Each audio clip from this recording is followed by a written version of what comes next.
Bonjour à tous, c'est Baptiste de MGK Photographie et aujourd'hui on va parler d'un sujet un peu sensible, la critique en photographie.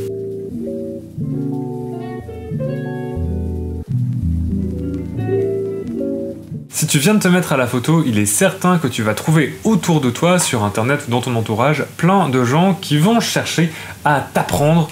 comment faire de la photo et ce que c'est qu'une bonne photo. Il n'y a qu'à regarder parmi les blogs, les chaînes, etc. les plus influentes dans le monde de la photographie, notamment en France, ce sont souvent des chaînes de techniques qui vont donner des conseils pour réaliser les meilleures photos possibles. Moi-même, quand j'ai commencé à faire de la photo, j'ai regardé pas mal de ces tutos et j'ai été aussi en contact avec pas mal d'autres photographes qui clamaient avoir une meilleure expérience que moi et qui ont cherché à m'apprendre et à m'imposer quelle était la bonne photo, quelle était la bonne manière de faire des photos. Ce qu'on entend souvent, c'est qu'il est difficile aujourd'hui de définir qui est un bon photographe et qui est un mauvais photographe, puisque n'importe qui peut aller dans un magasin, acheter un réflexe numérique et commencer à faire de la photo. De la même manière, aujourd'hui, avec un smartphone, n'importe qui peut faire des photos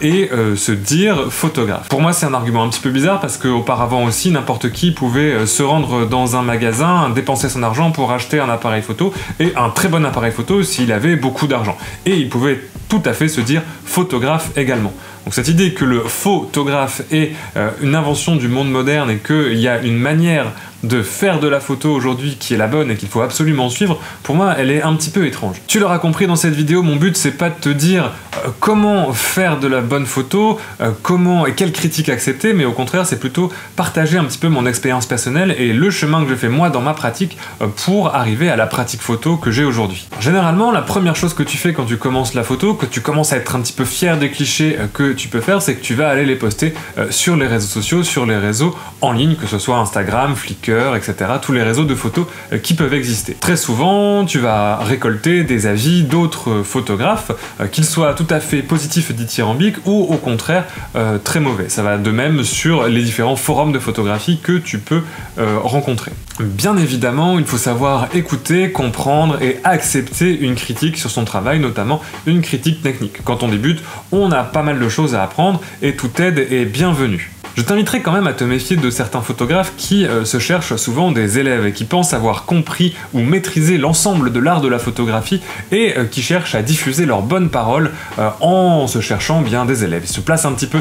comme des tuteurs, comme des enseignants possesseurs d'un savoir et d'une expérience que tu ne pourras jamais acquérir et ils se proposent gentiment et gratuitement de te la transmettre par internet. Souvent ce sont soit effectivement des photographes qui ont une longue expérience et une longue carrière de photographie derrière eux, ou alors des photographes qui ont suivi des cours et des études de photographie et qui se proposent de partager leur savoir avec toi. Alors si ces personnes sont souvent de bons conseils techniques, c'est aussi souvent des gens qui vont vouloir te formater dans leur vision de la photo. Ce que je peux t'encourager à prendre, c'est de trier un petit peu les différentes critiques que tu peux recevoir de ce type de personnes et de ne retirer que la sens technique qui peut effectivement t'intéresser. N'oublie pas cependant que tu fais des photos pour toi-même et que c'est à toi de trouver ta démarche et ta pratique photographique, trouver les sujets qui t'intéressent et trouver la manière de faire qui t'intéresse. Souviens-toi également qu'à travers l'histoire de la photo, beaucoup et nombreux sont les photographes qui ont brisé justement ces règles techniques pour avancer et pour casser un petit peu une démarche classique qui a été mise en place par des gens qui avaient suivi des cours, qui avaient une longue expérience derrière eux et qui pensaient savoir comment faire de la photo. Et honnêtement, je pense que c'est réellement quand tu te seras affranchi de tous ces conseils techniques, de tous ces maîtres à penser qui vont te donner des conseils, qui vont chercher à te dire comment faire une bonne photo, que tu commenceras réellement à faire des photos, en tout cas des photos qui t'intéressent toi et qui peuvent te permettre d'avancer dans une démarche et dans un projet, dans une réflexion photographique personnelle. Aujourd'hui, le milieu de la photo est tellement vaste et tellement divers entre les vieux photographes qui ont connu l'argentique et qui continuent cette pratique ou qui sont passés au numérique, des photographes plus récents, des photographes plus modernes, des photographes commerciaux, des photographes d'art, etc. Il y a une telle profusion des pratiques que c'est à toi de trouver ton chemin là-dedans, c'est à toi de définir quelle est la pratique qui compte pour toi, quelles sont les contraintes techniques que tu veux te mettre et quels sont les apprentissages que tu veux acquérir. À partir de là, je pense que la critique la plus importante à faire, c'est son autocritique. Alors c'est quelque chose qui est très difficile à faire soi-même, mais ça demande surtout de revisionner régulièrement ses images, de comparer, de tirer et surtout de savoir se remettre en question dans sa propre pratique photographique. Il y a des images que j'ai faites il y a un an dont j'étais très content et que je ne referai pas du tout de la même manière aujourd'hui puisque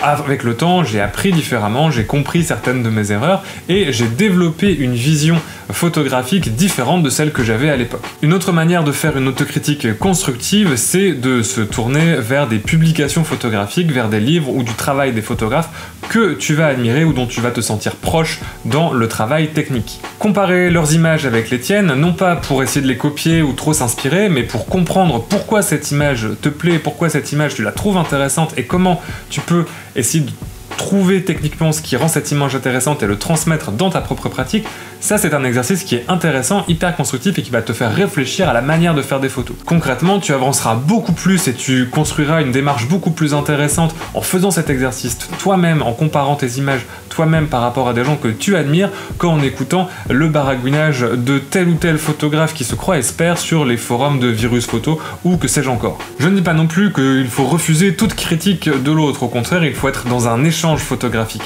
Et c'est bien ça la différence. Ce qui me pose problème dans la plupart des critiques qui sont faites, ou des groupes de critiques de photos qui sont faites par des grands photographes, entre guillemets, vers des photographes débutants, c'est qu'on n'a pas un échange, mais on a un rapport de maître à élève, et je ne pense pas qu'on puisse acquérir une démarche photographique intéressante en étant systématiquement dans ce rapport. Pour nuancer un peu mon propos, je ne dis pas qu'il ne faut pas du tout avoir de mentor ou pas du tout suivre des cours de photographie ou chercher des tutos, mais je pense que si on le fait, il ne faut pas oublier que ce n'est pas là que va venir tout l'apprentissage et qu'il faut nuancer ça par de l'autocritique, par du travail de réflexion personnelle et par une recherche d'une démarche photographique personnelle. Cette petite vidéo réflexion sur comment progresser en photo, comment accepter la critique et quelle critique accepter est terminée. J'espère qu'elle t'aura plu. N'hésite surtout pas à me dire ce que t'en as pensé et à me donner aussi ton avis et tes conseils sur la critique en photographie dans les commentaires de cette vidéo. Tu peux également t'abonner à la chaîne pour ne pas manquer les prochaines vidéos, que ce soit les reviews d'appareils photo, les reviews argentiques ou ce genre de vidéos un petit peu plus de réflexion. J'espère que tu vas passer une bonne journée et je te souhaite de faire de bonnes photos.